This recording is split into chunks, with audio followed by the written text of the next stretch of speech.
Mga kapatid sa pananampalataya, parating na po ang Ramadan. 12 days na lang, more or less. Depende sa sighting ng buwan. Depende ng resulta ng moon sighting. 12 days na lang, more or less, nandito na ang Ramadan 2026. Kaya paghandaan nating mabuti. Ang ating paksa ng khutbah ngayon ay, ano ang numero 1 na pamatay ng fasting ng Ramadan? Kaya natin ito tatalakayin dahil marami po sa atin ang mga nag-aayuno pero ang ayuno nila ay walang kwenta. Dahil sa violation na ito. Kumbaga, sa sakit, virus. Number 1 na virus.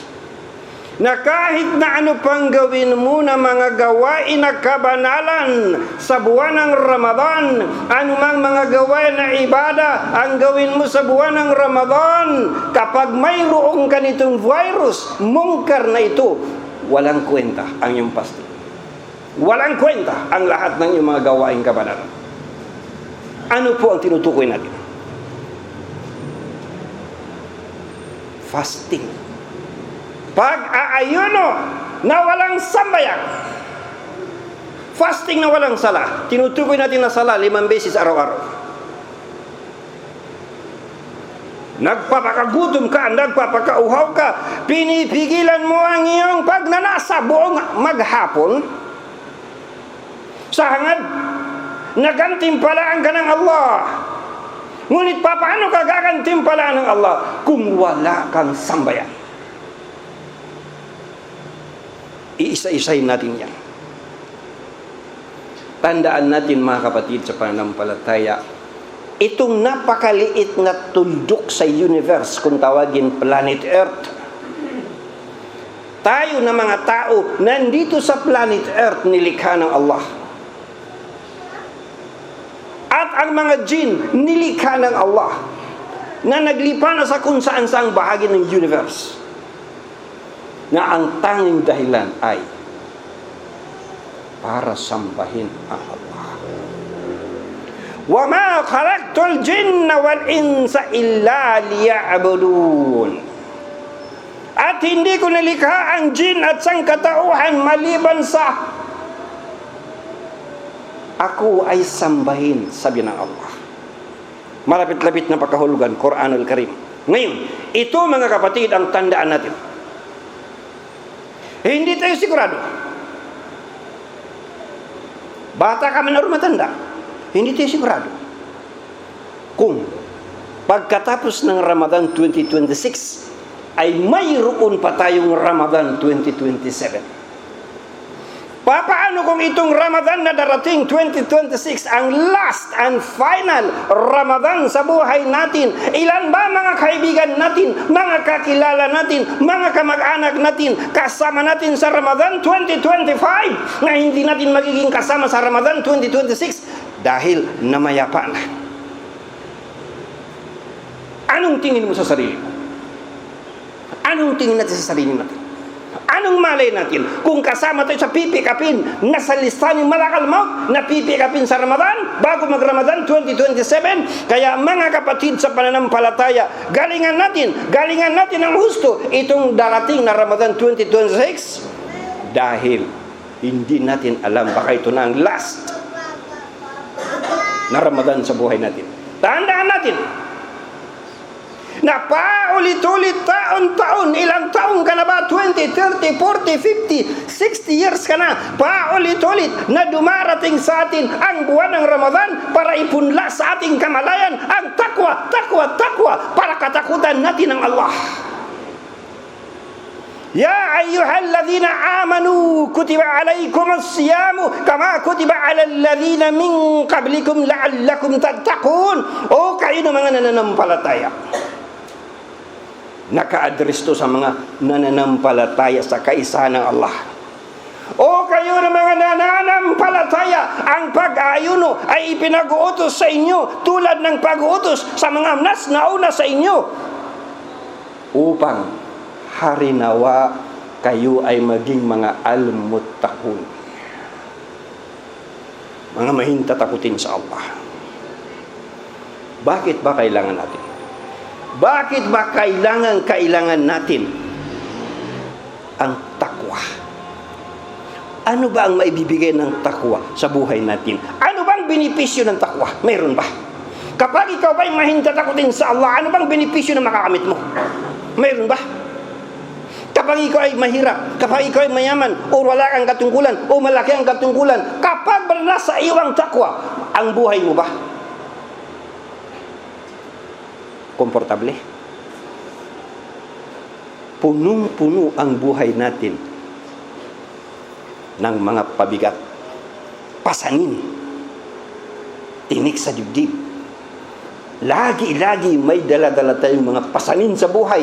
Financial problem, family problem, kung ano-ano mga problema sa buhay. Ang dami-dami nating mga pasanin na suliranin sa buhay. Ngunit gaano man karami-rami ang kaharap mo na pagsubok sa buhay, kapag nasa iyo ang takwa, gagawin ng Allah na magaan dalhin ang problema mo, kapatid. وَمَنْ يَتَّقِ اللَّهَ يَجْعَلْ لَهُ مِنْ أَمْرِهِ يُسْرًا. At sino man ang mahintatakutin sa Allah ay gagawin niya na magaan para sa kanya ang kanyang gawain. Anumang mga pasanin natin sa buhay, lahat tayo may mga pasanin. Walang sino man sa atin ang walang problema araw-araw. Problema sa pamilya, problema sa anak, problema sa asawa, problema sa trabaho, financial problem, kung ano-ano mga samut-sali na mga tinik sa dibdib kaharap natin. Ngunit sa pamamagitan, kapatid, ng takwa, hahanapan ng Allah ng solusyon ang problema mo, na magugulat ka kung saan galing, hindi mo nakakala. Siya mismo nagsabi sa Quran al-Karim, manatili kang mahintatakutin sa Allah. Huwag kang kakapit sa haram. Manatili kang matatag. Ano man ang pagsubok sa iyo ng Allah, huwag kang kakapit sa haram. Siya ang gagawa. Magugulat ka, siya ang gagawa ng solusyon. Kung saan manggaling, hindi mo alam. وَمَنْ يَتَّقِ اللَّهَ يَجْعَلْ لَهُ مَخْرَجًا وَيَرْزُقْهُ مِنْ حَيْثُ لَا يَحْتَسِبُ. At sino man ang mahintatakutin sa Allah ay gagawan niya ito ng paraan para makaalpas sa kanyang pasanin. At pagkakalooban na ito mula sa kung saan ay hindi nito inaasahan. Ito, mga kapatid, bakit paulit-ulit sa atin dumarating ang leksyon ng takwa tuwing Ramadan? Ang pinakapuntarya na ipinupunla sa ating kamalayan, matutunan natin. Matakot sa ating Panginoon. Matutunan mong pigilan ang sarili mo sa gawain na haram. Yan ay ibig sabihin ng takwa. Pipigilan mo ang sarili mo sa gawain na haram. At ang kapalit, gagawin ng Allah na maaliwalas dalhin ang buhay mo. Kapatid, sa pananampalataya, kasabay niyan, sala ang susi ng paraiso.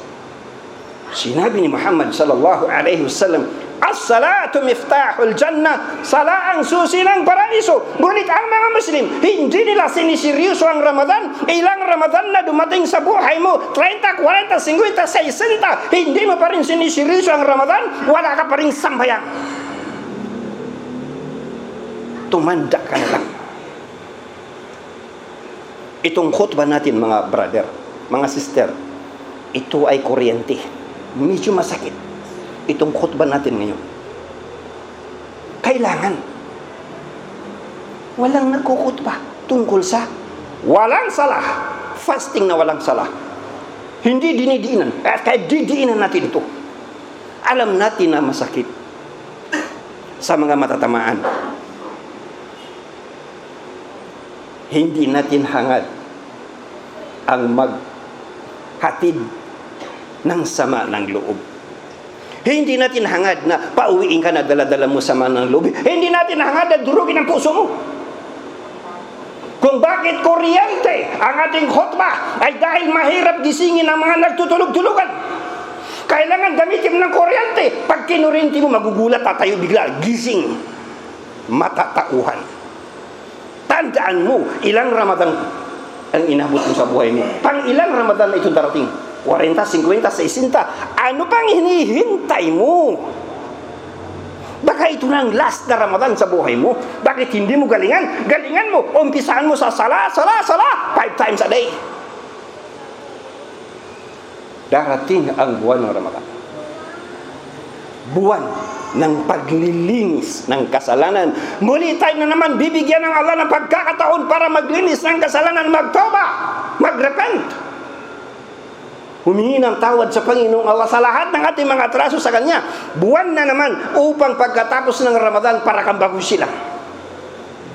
Kapatid sa pananampalataya, sa pamamagitan ng tauba, Ramadan o hindi Ramadan, sa pamamagitan ng tauba, sa pamamagitan ng pagsisisi, paghingi ng tawad sa Allah sa mga nagawa mong kasalanan, tauba, magbibigay sa atin ng tagumpay sa mundong ito. Watubu ilallahi jami'an ayyuhal mu'minuna la'allakum tuflihun. At manumbaling kayong lahat sa Allah sa pamagitan ng pagtatauba, o mga mananampalataya, upang kayo ay maging mga matagumpay. Ngayon, ito ang paghandaan natin sa fasting na darating. Kapag po dumating ang fasting at pinilit mo ang sarili mo, kahit ayaw mo, na gawin ang mga ipinag-uutos ng Allah, at pinilit mo ang sarili mo, na kahit gustong-gusto mo, na pigilin ang sarili mo sa mga ipinagbabawal ng Allah, buburahin ng Allah mga kasalanan mo nagdaan bago dumating ang Ramadan. Basa! Sino man ang nag-aayuno sa buwan ng Ramadan, sinusunod ang lahat ng ipinag-uutos dito at maingat sa kanyang sarili patungkol sa mga ipinagbabawal na bagay, tunay kanyang nalinisan ang anumang kasalanan na kanyang nagawa bago pa man ito. So ito yung ihanda natin, isasalubong natin sa parating na Ramadan. 18 days na lang more or less, ihanda natin, i-tune in natin ang ating mga sarili na sa pagdating ng Ramadan, gagawin mo ang mga ipinag-utos, iiwasan mo ang mga ipinagbabawal. At kapag ikaw ay nag-aayuno, kalakip ang iyong pananampalataya, paniniwala, at kalakip ang iyong hahangad sa ikalulugod ng Allah at paghahangad sa gantimpala ng Allah. Buburahin ng Allah mga kasalanan mo. Sino man, anong hadith, sino man ang nag-aayuno sa buwan ng Ramadan, 10 ng iman at ng pag-aasam sa ikalulugod ng Allah at ng gantimpala, ang kanyang nagdaan ng mga kasalanan ay patatawarin. At kaya tayo magpapakagutom, magtitiis, magsasakripisyo, puputulin mo yung tulog mo, pipigilan yung pagnanasa mo sa pagkain, pagnanasa asawa mo sa maghapon, dahil gusto natin maparaiso. At fasting sa buwan ng Ramadan, walang kapantay na papuntang paraiso. Naisalaysay ni Abu Umama radhiyallahu an, pumunta ako niya sa sugo ng Allah at nagsabi, pag-utusan mo po ako na gumawa ng isang gawaing kabutihan na mag-aakay sa akin sa paraiso. Nagsabi siya, sumagot ang Propeta Muhammad sallallahu alaihi wasallam, manatili ka sa pag-aayuno dahil ito ay walang kapantay. Pagkatapos ay pumunta uli ako sa kanya at nagsabi siya, manatili ka sa pag-aayuno. 3 lang po mga kapatid ang binanggit natin. Napakarami pa. Virtues ng Ramadan, 3 lang. Number 1, sa pamagitan ng takwa, magiging magaan dali ng buhay mo kahit gaano kabigat ang kaharap mo araw-araw. Sa pamamagitan ng tauba, lilinisin ang iyong mga kasalanan, at sa pamamagitan ng fasting, paraiso. 3. Ngunit ang 3 ito useless pag wala kang sambayan. Therefore, balikan natin ang sambayang. Pamatay, kapag wala kang sambayang, pamatay ng fasting, balikan natin. Basahin natin ang rulings ng mga scholars. Diinan natin Dahil ito hindi dinindilan sa mga khutbah. Kapag ikinutba mo ito sa ibang mga masjid, ban ka kaagad. Minsan pa, kamag-anak mismo ng inyong abang lingkod ang namamahala ng masjid. Tunay na kamag-anak. Ngunit nang ikhutbah itong ganitong klaseng khutbah, hindi na pa ako pinag-khutbah hanggang ngayon. Pinutol ng ilang tao ang karapatan ng jamaah na magigib ng kaalamang tumpak. Sino man ang magiging dahilan bakit maputol ang karapatan ng jamaah na magigib ng kaalaman, puputulin ka rin ng Panginoong Allah sa impyerno apoy. Masakit itong khutbah natin, pero kailangan iparating sa inyo ang inyong karapatan na malaman. Obligasyon namin.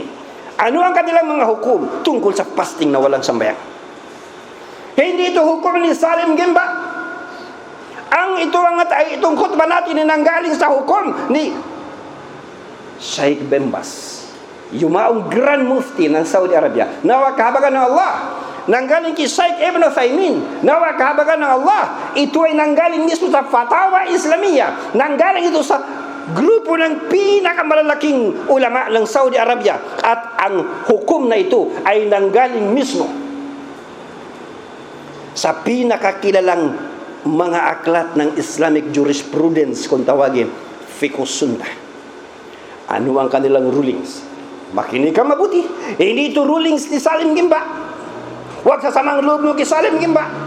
Dapat magpasalamat ka. Mayroon pang natitira ng malakas ang loob tumayo sa iyong harapan para sabihin sa iyo ang kaligtasan mo. Ano ang kanilang hukom? Kapag wala kang sambayang, kahit magsyahada ka pa 1,000 times, certificate mo 1 sako. Kahit na sabihin mo pa, Muslim ako, galing ako sa Mindanao, Maranao ako, Tausug ako, Yakan, Basilan, Arabo ako. Pag wala kang sambayang, 2 ang iyong mungkar. Number 1, kufur. Paglabas sa Islam, pagiging kafir. Number 2, syirk. Pagtatambal sa Allah, pagiging musyrik. Katibayan. Basa hadith ni Muhammad sallallahu alaihi wasallam, bainar rajuli wa bainas syirki wal kufri tarkus salah. Sa pagitan ng tao at ng syirk at ng kufur ay ang pag-iiwan ng sambayan. Authentic po na hadith, Sahih Muslim. Ngayon, itong dalawang mungkar, kufur at saka syirk, unahin natin ang ruling sa kufur. Dahil mamaya isunod natin ruling sa syirk. Ruling sa kufur. Sino man ang Muslim, makinig kayo mabuti. Sino man ang Muslim na obligadong magsala, ibig sabihin ng obligadong magsala, nasa edad na. Nasa edad na. Mga babae, wala silang buwan ng dalaw. Muslim na matino, hindi abnormal. Kasi kapag abnormal, hindi mo naiintindihan ang ibadah. Bakit ka sumasamba? So normal. Sino man ang Muslim na obligado magsambayang, ngunit sinadya niya, walang udyur, walang valid reason, bakit hindi na itinayo ang sambayang, siya ay sa hatol, siya ay nagkafir. Masakit sa tainga. Kapag ikinutba natin ito sa mga kapatid natin, mga Maranao, mga Tausug, mga Maguindanao, Yakan, masakit sa tainga. Kapag tinagalog mo ito, hindi masakit sa tainga.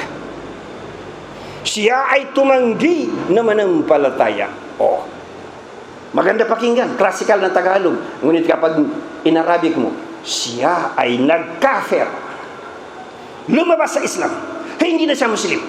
Number 2, sino man ang iwanan ang sambayang na ang dahilan ay katamaran, tinatamad, mudi-mudi, kung kailan lang ganado saka nagsasala. Pag hindi ganado, hindi nagsasambayang. Sino man ang talikdan ito dahilan sa katamaran, siya ay nagkafir. Binabasa ko po sa inyo ang rulings ng may scholars. Hindi ito rulings ni Salim Gimba. Number 3, therefore, sino man ang hatulan ng kufur, sino man ang mahatulan ng kafir. Lahat ng gawain niya ng mga ibadah, kasama ang kanyang fasting, ang kanyang hajj, ang kanyang umrah, kung nag-jihad, ang kanyang jihad, walang tatanggapin ni gatiting. Lahat-lahat po ibabasura. Bigyan ko kayo ng isang example. Ang magtayo ng masjid, halimbawa tulad nito, sino man nagtayo nito, ang magtayo ng masjid, bawat magsala dito, may gantimpala yung may-ari ng masjid na ito. Ganyan katindi ang magtayo ng masjid. Mula ng 1970s, ang Golden Mosque ng Quiapo, Blue Mosque ng Taguig, ilang millions upon millions ang nagsambayang sa dalawang masjid na yan. Malalaking masjid. Pero ni gatiting na gantimpala, walang tatanggapin ang nagpatayo, si Marcos. Dahil si Marcos ay kafir. Ganon din ang fasting mo. Kapag ikaw ay hinatulan ng kafir, anumang fasting, papakagutom ang gawin mo, anumang kabanalan ang gawin mo sa buhay mo, lahat ni gatiting, walang tanggap. Katulad kay Marcos, ni gatiting, wala siyang tatanggapin na gantimpala sa milyon-milyon na nagsambayang sa Golden Mosque at sa Blue Mosque. Ganon kabigat ang kufr. Dumako tayo sa ruling na shirk. Kasi dalawa ang mungkar ng walang sala. Kufr, shirk. Dumako tayo sa pangalawa, shirk, na ruling, pagtatambal. Anumang bagay na dahilan bakit hindi ka nakapagsambayan, tindahan mo, opisina mo, mga estudyante, classroom mo, dumating ang wakto, halimbawa salatul duhur, hindi mo maiwan-iwan ang tindahan mo dahil iniisip mo baka darating ang customer mapunta sa kabila. Tapos na ang salatul duhur, dumating ng salatul asar, hindi ka pa rin natitinag sa upuan mo dahilan sa iyong tindahan. Ang tindahan mo ang ribulto mo. Sinamba mo ang tindahan mo, ipinantay mo ang tindahan mo sa iyong Panginoon. Ganon din opisina mo, hindi ka makaalis-alis sa opisina mo dahil kausap mo si direktor, kausap mo si sekretary, or sino mang kausap mo na dahilan kung bakit hindi ka makapagsambayang opisina mo ang ribulto mo. Ganon din ikaw na estudyante, makinig kayo mabuti mga kabataan. 6 years high school. Obligado ka na magsambay pagdating ng first year high school. 6 years. Wala kang salatul duhur, wala kang salatul asar. Sa tingin mo, excuse ka? College, 4 years. Wala kang salatul duhur, wala kang salatul asar. Dahil mayroon kang classroom. Kailangan maghanap ka ng bakanting classroom sa inyong paaralan para kapag oras ng sala, tatakbo ka 5 minutes. Magsasambayan ka, mag-excuse sa teacher mo. Pero ano ang gagawin mo? 6 na taon wala kang salatul duhur, wala kang salatul asar. High school. Maraming mga estudyante na hindi nagsasala pagdating sa eskwelahan. Mga kapatid sa pananampalataya, yan ang iyong pagtatambal. Itinambal mo sa Allah ang iyong opisina, itinambal mo sa Allah ang iyong tindahan, itinambal mo sa Allah ang iyong classroom at iba pa. At ano ang sinabi ng Allah tungkol sa syirk? Binalaan niya mismo si Propeta Muhammad sallallahu alaihi wasallam. Pinaka-the best sa lahat ng the best na nilalang si Muhammad sallallahu alaihi wasallam. Ngunit binalaan niya na kung ikaw, O Muhammad, ay magtatambal sa pagsamba sa akin, lahat ng gawain mong kabutihan, walang saysay, ikaw ay magiging kasama ng mga talunan. Walakad uhiya ilayka wa ilal ladhina min qablika la in asyrakta la yahbatanna amaluka wa la takunanna minal khasirin. At katotohanan, ipinahayag na sa iyo, ganoon din sa mga yaong mas nauna sa iyo, na kung magbibigay ka ng mga katambal sa pagsamba sa Allah, tunay ang lahat ng iyong mga gawain na kabutihan magiging walang saysay at ikaw ay tunay na magiging kasama ng mga talunan. Propeta yan. pinaka-the best sa paningin ng Allah. Ako pa kaya? Ikaw pa kaya? Ang hindi buburahin ang mga nagawa mong kabutihan? Isang beses lang, Allahu Akbar, na gumawa ka ng shirk, itinambal mo sa Allah. Brother, nagsambayang naman ako nagtarawi pa nga ako nagtahajjud pa nga ako tinamat pa nga namin ng Quran nagsambayan ako 5 times a day, lahat ng sunnah ay tinatayo ko. Pero pagkatapos ng Ramadan, graduate sa sambayan, wala nang sambayan.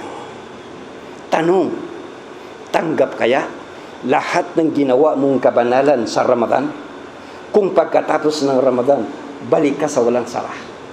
Yan ang pangalawa na kailangan dinan natin. Rulings ng mga scholar, sala ang pinaka-importanting haligi ng Islam kasunod ng shahada. At ang sala, mandatory. Kahit sino ka pa na Muslim, kahit may sakit ka pa, kahit nakaratay ka sa banig, natalakay na natin dito, paano magsambay na nakahiga. Kahit mata mo lang ang gumagalaw, basta conscious ka pa, na alam mo pa sinong Panginoon mo, kailangan mo magsala. Ito ang nakakatakot. Marami sa atin nagsasala 5 times a day, ngunit kapag nagkasakit, nasa hospital, nakaratay sa banig, hindi na nagsasala. Kung diyan ka, abutan ni malakal maut, inabutan ka na ang status mo kufur, ang status mo shirk. Bakit? Sigurado ka bang gagaling ka pa? Paano kung hindi ka na gumaling? Kaya dapat kapag nagkasakit ka, nasa hospital ka, saan ka man nakaratay, galingan mo na ang pagsasala. Allahu Akbar. Kapatid sa pananampalataya, ang tanging kaibahan natin na mga Muslim at sila na mga kufar ay sambayan. Al-ahdu alladhi bainana wa bainahumus salatu faman tarakaha faqad kafar. Ang kaibahan sa pagitan natin na mga Muslim at sila na mga kufar ay ang sambayan, salah. Sino man, kung kaya sino man ang iwanan nito, faqad kafar, siya ay nagkafir. Allahu Akbar. Mga kapatid sa pananampalataya, therefore, kung pagkatapos ng Ramadan, balik ka na naman sa buhay na walang sambayan, lahat ng ginawa mong kabanalan sa Ramadan, lahat po burado, wala ni isa natatanggapin ng Allah. Kapatid sa pananampalataya, naaalaala mo lang ang Allah kapag Ramadan. Pag hindi Ramadan, hindi mo naaalala ang Allah. Sinasamba mo lang ang Allah kapag Ramadan, ibig sabihin, mas mahalaga sa iyo si Ramadan kaysa sa Panginoong Allah. Ibig sabihin, sinamba mo ang Ramadan, hindi ang Allah ang sinasamba mo. Kaya mga kapatid sa pananampalataya, papaano ang iyong ayuno magiging training sa takwa? Papaano ang iyong pag-aayuno magiging panlinis ng kasalanan? Papaano ang iyong pag-aayuno magiging daan sa paraiso kung pagkatapos ng fasting, matapos ka makapaligo, ang linis-linis mo, nagsyampo ka, naligo ka, nagsabon ka, matapos mo magpaligo, tumalon ka muli sa puso negro. Ano mangyari sa iyo? Wala rin saysay. Kaya kapatid sa pananampalataya, ito ang pinakapunto ng ating khutbah. Hindi natin alam, baka ito na ang last na Ramadan natin. Kaya galingan mo na. Umpisahan mo na ang reforma sa pamagitan ng sala 5 times a day. Ikaw ay mangako na sa iyong Panginoong Allah, na magsasambayan ka na 5 times a day, nang sa gayon, ikaw ay nabubuhay na Muslim, na kung datnan ka man ng malakal maut anumang oras, mamamatay ka na Muslim pa rin. At yan ang pinakadakila sa lahat ng tagumpay na makamit mo sa mundong ito, na buhay ka na Muslim at namatay ka na Muslim. Barakallahu li wa lakum fil Qur'an al-azim. Wa nafa'ani wa iyyakum bil ayati wa dhikril hakim. Wa taqabbala minni wa minkum tilawatahu innahu huwas samiul alim.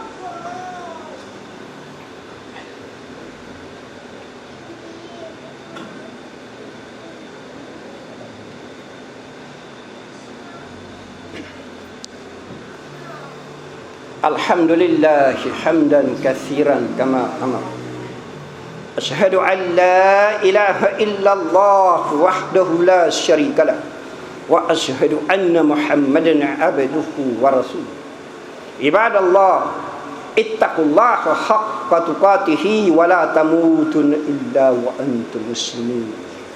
Therefore, kapatid sa pananampalataya, pagkatapos ng Ramadan, kung wala kang sambayan, walang saysay lahat ng ginawa mong kabanalan. Isa lang na sambayan na sadyain mo na hindi mo itayo, na wala kang valid reason, wala kang katanggap-tanggap na dahilan. Sadyain mo, isa lang na sambayan, salatul asr, na hindi mo itayo, na wala kang valid reason. Lahat ng kamag-anak mo katumbas ng pumanaw. Lahat ng kayamanan mo katumbas ng nawasak. Basa kanang hadith. Sino man ang libanan niya ang salatul asr ng sadya, ay katumbas ng nawala ang kanang pamilya at ari-arian. Pinaka-authentic na hadith, Sahih Al-Bukhari. Hindi lang pamilya ang mawawala, hindi lang ari-arian ang mawawala, mismo lahat ng nagawa mong kabutihan sa buong buhay mo, burado. Isa lang na salatul asr ang sadyain mong libanan. Basa, sino man ang libanan ng salatul asr, ang lahat ng kanyang mabubuting gawa ay mawawala ng saysay. Pinaka-authentic na hadith, Sahih Al-Bukhari. Allahu Akbar. Therefore, mga kapatid sa pananampalataya, bilang pangwakas ng ating khutbah, lahat tayo naghahanda sa parating na Ramadan. Ang pinaka-ihanda natin ay ang ating intensyon. Niya, bakit ka magpapakagutom? Bakit ka magpapakauhaw? Bakit mo pipigilin ang iyong pagnanasa at panggigigil sa maghapon? Bakit ka magsasakripisyo? Kailangan i-set up mo ang iyong mind, ang iyong puso, ang iyong intention, na ang tanging dahilan bakit ka magpapakagutom, magpapakauhaw, magsasakripisyo, ang dahilan kung bakit uutusan mo ang sarili mo na gumawa ng kabutihan, ang dahilan kung bakit pipigilan mo ang sarili mo sa anumang gawain makasalanan, gaano man ka gustong-gusto, pipigilan mo ang sarili mo ng alang-alang sa makamit mo ang ikalulugod ng Allah. Diyan natin ihanda ang ating mga sarili. Magpapasting ka para sa Allah. At ang pinakaminos na makakamit mo times 10. Basa. Hadith Qudsi. Yatruku ta'amahu wa syarabahu wa syahwatahu min ajli as-siyamu li wa ana ajzi bihi wal hasanatu bi asyri amsalha. Tinalikdan niya ang pagkain, inumin at mga pagnanasa, alang-alang sa akin, sabi ng Allah. Hadith Qudsi ito.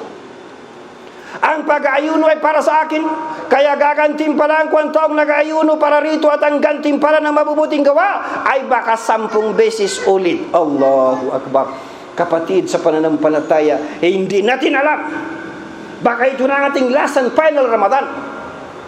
Galingan na natin, ihanda na natin ang ating mga sarili. Galingan natin nang sa gayon makamit nawa natin ang pangako ng Allah na paraiso.